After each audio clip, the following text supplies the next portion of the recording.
Hi everybody, my name is Robert Linkul and this is the Career Development Corner with Elite Sports University. Today we're going to talk about earning a secondary certification, and hopefully that will lead to more income for you, or as the data shows it will. So let's jump into that a little bit. The first thing we want to cover here is the comparison of, or not a comparison, but the review of the data showing that what the average strength and conditioning coach and the average personal trainer makes in the United States today, and this is as of January 2016, as it shows on salary.com. There was some conflicting information on here. IRS webpage and a couple others showed some of these averages to be quite a bit higher. Personal trainer up around 55,000 and the strength coach up around 45,000. So I wanted to find two that were consistent, and these two definitely show consistency from the same website. So I wanted to kind of dive into this a little bit and kind of show you what the average salaries are we're looking at, but also to show you the bottom end and the top end and the potential of where you could go. Being a personal trainer myself, I have a little bit more experience on that side and seeing there are a lot of personal trainers out there making this much, $35,000 a year, and I would not say that it's a comfortable living experience for them where they feel like they can kind of shut it down and cruise and that they're happy. There is a level in this profession where you want to be able to continue to invest in yourself, to buy new equipment, to invest money for marketing and such, to build your clientele, to build your business. You need to have more income coming in just to invest into your business, let alone to take care of yourself. So $35,000 a year, in my opinion, is not going to help you progress as a professional or keep you in a healthy living standard. So our goal is to get you up, if you look down towards the bottom there, towards that $85,000. Now we're talking, okay, or more, get you up over $100,000 a year. That would be the ultimate goal for personal trainers, and I know many trainers that are doing that, $75,000 to $85,000 a year. It does take them 4 or 5 plus years to get to that point. We all had to work at that point where we were taking clients wherever we could, any time of the day, and piecing together a schedule. But my advice is just stick with that, keep going, and eventually you'll be able to fill in your whole schedule to where you're kind of making a career out of this, and it's not so much a job. On the strength coach side of things, again, this can range pretty big, from 25,000 up to 60,000, or if you're with one of these, elite level universities, your USCs, Miami's and Florida's and some of the bigger schools, you might work up towards $80,000 or maybe $100,000, depending on the years that you're there and such. So I wanted to just be able to show and kind of broadcast across to you here this large, vast amount of income that we have in here. And one of the goals that we're seeing, or one of the consistencies we're seeing, is that by having a secondary certification, especially on the personal trainer side or as the strength coach side that's an independent, doing their own performance center, having that secondary certification brings a next level of validity or a next level of confidence by the consumer in you, in your product. And so the best example I can give you is the trainer, a client comes into the gym and they start looking at all the trainers' names that are on the wall.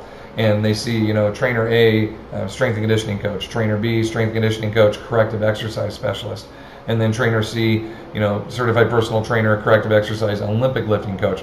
Well, depending on which one I'm there for, if it's corrective exercise or if it's Olympic lifting, they might choose that person just based off of that certification. But not a lot of times they look at it and just see the CPT or the CSCS and say that's enough. So by having a specialty or having a secondary certification, we are now broadcasting out or showcasing, here is the one thing that I am extra good at, that the majority of my clientele come to me for. And some of the statistics back us up on this. So in 2012, ACSM had a report on there that looked at, that we didn't have one for strength coaches, so all we had one was for the personal trainer. Your certified personal trainer that was working part-time, they listed as 20 hours a week, was making about $18,000. The full-time trainer was making about $53,000. So you see that other number, the other level that we talked about. When they had some kind of secondary certification, they were TSAC, they had a functional movement screen, USAW. You see the numbers jumped up there quite a bit. The part-time trainer made on average almost $2,000 more, and the full-time personal trainer almost $2,500 more. And that was the most common given reason, was they looked like they had the next level education that fit what I needed. And so when we look at this as a consumer, the consumer comes to us, the professional, and says, I have this problem. How do I fix it?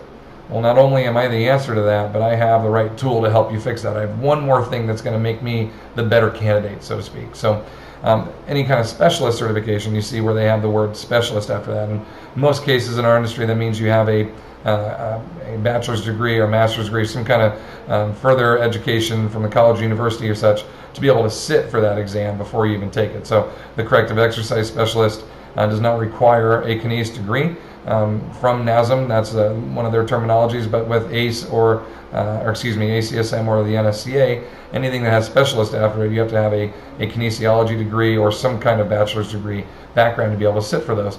So it brings this next level of education that kind of comes into the profession with it. You see the numbers there for the part-time trainer jumped up almost $5,000, but as for the full-time trainer, there was almost a $9,000 loss.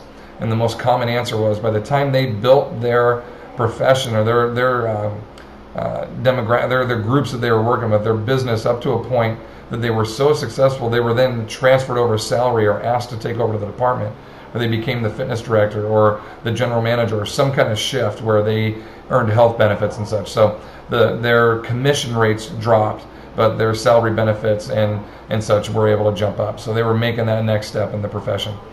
Elite certified personal trainers is just a stat we throw up on here, and you see some of the average incomes we talked about. There are part-time trainers making $60,000 a year or more, and then your full-time trainers making over $100,000 a year or more.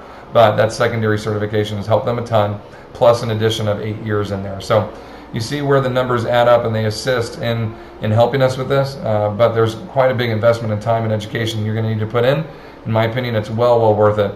From the consumer standpoint, from the professional standpoint, either way, we're looking at a greater income, hopefully a better way of life for you, but a much better product that you're producing to your clientele, and that next level education you're able to produce for them. My name is Robert Linkul with Elite Sports University. Thank you very much for listening. All my contact information is down below. Feel free to send me any questions you have or to follow me on social media. I appreciate you watching today. Have a great day.